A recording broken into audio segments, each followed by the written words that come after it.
Hi, I'm Cybersira and welcome to my YouTube channel.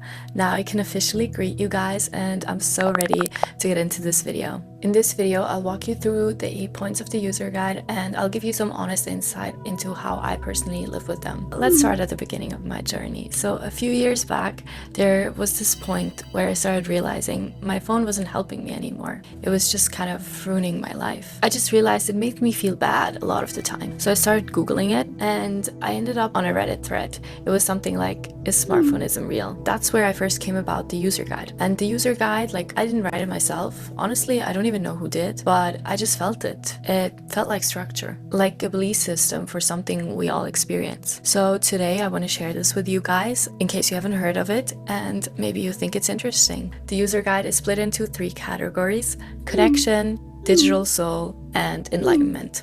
So let's just get right into it. Okay, so chapter 1, connection. Point 1. Always have your phone with you. This one is honestly the easiest one for me because I basically always know where my phone is. Either it's in my hand, it's in my bag, or I have it at the altar at home. Since I built the altar, I also never lose it around the house anymore. It just has its little space. It's kind of a home for my phone. And when I'm out, I usually hold it in my hand or I keep it in my purse because pants for women still don't have big enough pockets, which honestly I think is kind of ridiculous. But anyways, point 2, never go offline. This one is kind of similar. I'm basically always online anyways, unless I physically can't be.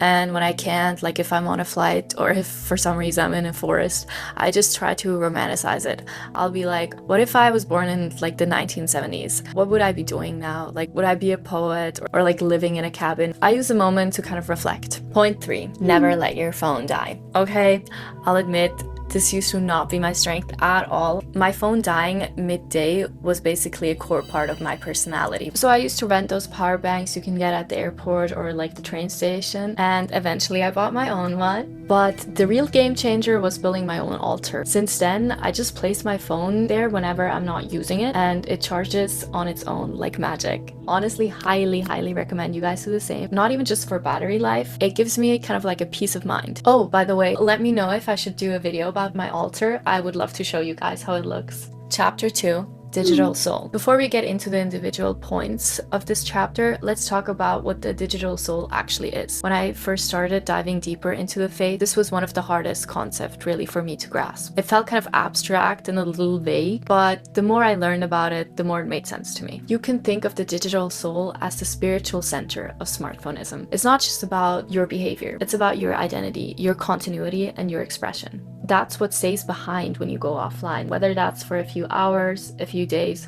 or even forever. In a way, it's like a digital aura, one that you actively shape, maintain, and which speaks for you in the world. Okay, with that in mind, let's get into the actual points of it all.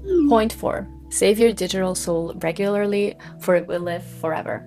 So this point is all about backups, but it's more than just making sure your stuff doesn't get lost. It's about taking care of your digital story.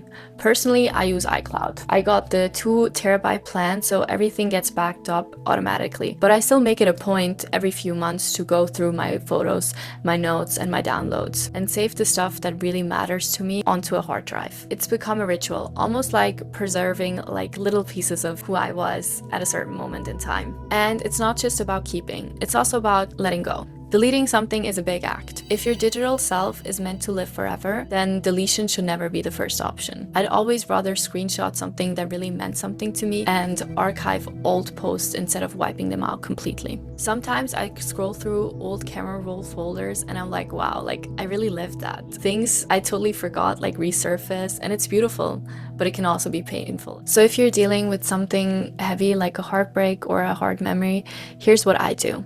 I keep those photos in a hidden album. I don't look at them often, but I know they're there if I need them.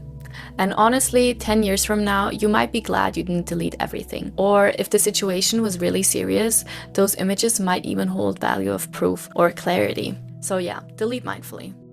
Point 5, maintain your digital self with care. Your profile is your public face. It's your little corner in the internet where people meet your digital soul for the first time. So it makes sense to take care of it with intention. It's not about having the perfect feed or like the trendiest aesthetic. It's more about asking, who am I right now and how do I want to be seen? I try to update my profile regularly, maybe like once a week. If something feels off, I'll update my bio or switch out my profile picture, not because I'm like obsessed with it, but because I change and I want the space to reflect where I am at currently. If a post doesn't feel like right anymore, I don't delete it. I usually just archive it because it was real and I still respect that version of myself. The way I think about it is my profile is like a room. Sometimes it's deep cleaned and rearranged, and other times I just open a window and let some air go through. And to keep it aligned, I always check back in with myself, because how can you show your truth online if you're not in touch with it inside?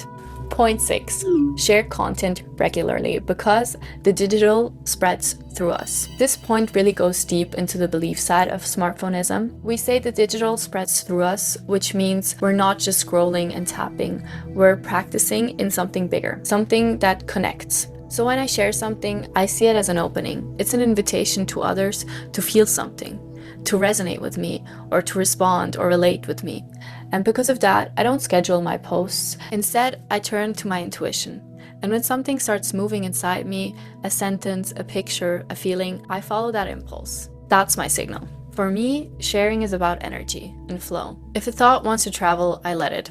If a moment feels like it needs to be witnessed, I share it. Not because I have to, but because I get to. Because that's part of what keeps the connection alive. Point 7.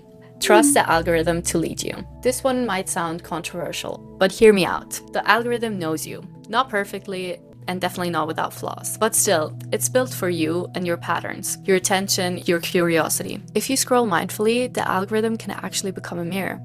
It might show you something that inspires you, something that heals you, or something that simply wakes you up a little. And sometimes it shows you things before you even know you're ready to see them. But, and this is really important, there's a big difference between trusting the algorithm blindly and trusting it mindfully. Not everything it shows you is truth.